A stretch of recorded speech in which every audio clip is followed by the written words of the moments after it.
Hello, আসসালামু আলাইকুম। সবাই কেমন আছেন প্রিয় দর্শক? আসলে ভালো না থাকারই কথা, কারণ আমাদের বাংলাদেশের উপর দিয়ে যে পরিমাণে ঝড় গেল, রেমাল, সবাই এটা নিয়ে অবগত। সবাই মোটামুটি জানি যে আসলে একটা প্রাকৃতিক দুর্যোগ আমাদের উপর দিয়ে বয়ে চলতেছে। ইতিমধ্যে আসলে যদিও শেষ হয়ে গেছে, তার ভিতরে দিয়েও যে পরিমাণে ক্ষয়ক্ষতি করে গেছে, এটা আসলে আমাদেরকে বয়ে উঠতে অনেক সমস্যার সম্মুখীন হতে হবে, কারণ আমাদের বাংলাদেশ অত উন্নত না, আমরা সবাই অবগত। তার ভিতর দিয়ে দক্ষিণ অঞ্চলে একেবারেই খুবই ভয়াবহ অবস্থা।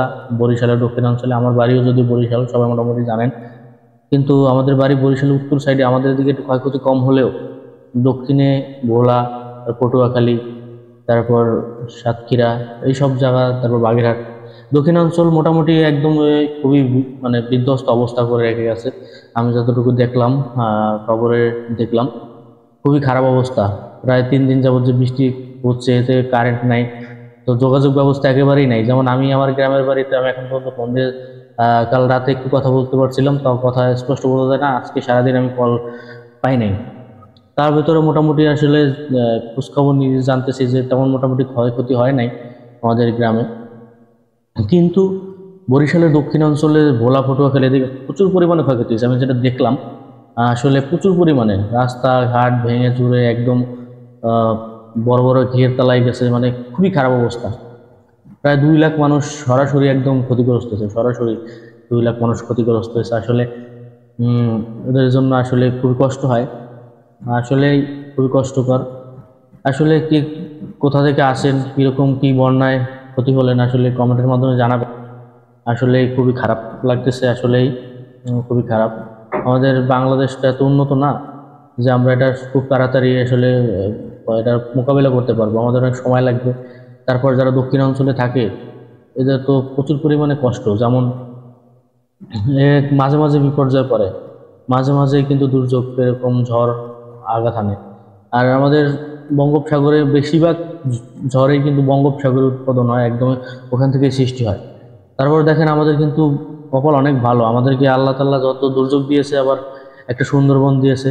যেমন প্রত্যেকটা ঝড়েই কিন্তু সুন্দরবন একদম আগলাই রাখে। যেমন একটা সন্তানকে একটা মা যেভাবে আগলাই রাখে, ঠিক সেম ওইভাবে কিন্তু আমাদের বাংলাদেশটাকে কিন্তু সেম ওইভাবে আগলাই রাখছে এই সুন্দরবন।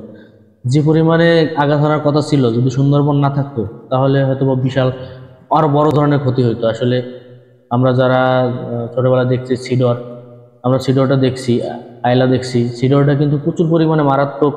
আসলে তারপর আমফান, এগুলো কিন্তু প্রচুর পরিমাণে আঘাত আনছিল। আসলে এটা আমরা, আমাদের মনে আছে সিডরের কথা, প্রচুর পরিমাণে আঘাত আনছিল। ওটা সুন্দরবনও অনেক সেফ দিয়েছিল। যদি সুন্দরবন না থাকতো, তাহলে আরো বেশি ভয়াবহ অবস্থা হতো। কিন্তু এই যে এখন যেটা হলো রেমাল, এটা অনেকটাই আসলে সুন্দরবন আগলায় রাখছে। কিন্তু যারা বন গবেষক, তারা বললো যে আসলে যে প্রাণী যারা আছে, যেমন বিভিন্ন ধরনের যে বন্য বন্য প্রাণী, এরা আসলে খুবই ক্ষতিগ্রস্ত অবস্থায় আছে। আসলে অনেকেই আসলে অনেক প্রাণী আসলে ধ্বংস হয়ে যাবে। আসলে এই যে মাঝে মাঝে যে প্রাণীর যে দুর্যোগটা হয়, বন্যা অথবা ঝড় যাই হয় না কেন, এতে প্রচুর পরিমাণে আসলে আমাদের যে বঙ্গোপসাগরের বা উপকূলে যে সুন্দরবন, এখানে যে পরিমাণে পশু পাখি আছে, প্রচুর পরিমাণে ক্ষয়ক্ষতি হয় এবং প্রচুর পরিমাণে মারা যায়।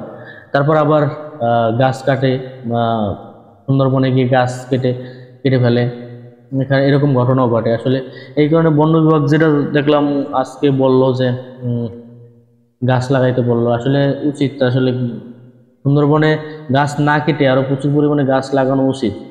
তাহলে যদি এরকম ভাবে বন উজাড় করে ফেলায়, এক সময় দেখা যাবে সুন্দরবন আর আমাদেরকে রক্ষা করতে পারবে না। কারণ আমরা সুন্দরবন থেকে অনেক কিছুই পাই। এই যে বড় ধরনের দুর্যোগ, এগুলা যদি সুন্দরবন না থাকতো, তাহলে কি পরিমাণ ক্ষতি হতো, আসলে এটা ভাবা যায় না। তো যাই হোক, বেশি কথা বলবো না। যারা আসলে ঝড়ের মোকাবিলা করছেন, যদি এরকম কেউ থাকেন, জানাবেন আসলে কি অবস্থা। আমিও মোটামুটি খবর দেখে যতটুকু শুনছি এরকম, আর কারোর সাথে এরকম যোগাযোগ করতে পারতেছি না, কারোর সাথে এরকম যোগাযোগ হচ্ছে না, কারণ 3 দিন যাবত কারেন্ট নেই। আমি কালকে একটা স্ট্যাটাস দিয়েছি, দেখতে পাচ্ছেন হয়তোবা, যে আমরা এই ঢাকা শহর কারেন্ট পাইছি প্রায় 14 ঘন্টা পর কারেন্ট পাইছি। তো ঢাকায় প্রায় 14-15 ঘন্টা এরকম পর কারেন্ট পাওয়া গেছে। তো গ্রামে তারও সময় লাগবে, কারণ গাছপালা ভাঙছে, যোগাযোগ ব্যবস্থা খুবই খারাপ হয়েছে। তারপরে তো যে আবার কারেন্ট না থাকলে নেটওয়ার্ক থাকে না, কারোর সাথে কথা বলাও যায় না। তো কে কোথা থেকে দেখতেছেন বা কে কোথায় আছেন জানাবেন। আসলে বন্যার পরিস্থিতিটা কে কীরকম অবস্থায় আছে কমেন্টের মাধ্যমে জানাবেন। সবাই ভালো থাকবেন, দেখা হবে আবার পরবর্তী ভিডিওতে। আর হ্যাঁ, বাংলাদেশ আজকে খেলা আছে, যতই টল করি আর যাই করি, বাংলাদেশের আজকে ইউএসএর সাথে টি20 ওয়ার্ল্ড কাপের যে একটা প্রস্তুতি ম্যাচ, সেটা আজকে প্রথম ম্যাচ। তো সবাই দোয়া করবেন বাংলাদেশের জন্য। আমি যত ট্রল করি আর যাই করি, বাংলাদেশের প্রতি আমাদের প্রচুর পরিমাণে ভালোবাসা থাকে। যদিও টিম নিয়ে ট্রল করি, কিন্তু বাংলাদেশটা স্যালুট স্যালুট, কারণ বাংলাদেশ আমাদের হৃদয়ে থাকে। এটা নিয়ে আমি একটা ভিডিও বানাবো। হয়তো অনেকেই ভাবতে পারেন যে বাংলাদেশ নিয়ে এত ট্রল করি, বাংলাদেশ আমরা ভালোবাসি না। এটা নিয়ে একটা ভিডিও করব, অবশ্যই পেয়ে যাবেন। তো সবাই ভালো থাকবেন। আসলে বন্যার কি অবস্থা, কি কোথায় কীরকম আছেন, সবাই জানাবেন কমেন্টের মাধ্যমে। ভালো থাকবেন, সুস্থ থাকবেন, দেখাবো পরবর্তী কোনো ভিডিওতে। সে পর্যন্ত ভালোই থাকবেন। Good bye, tata.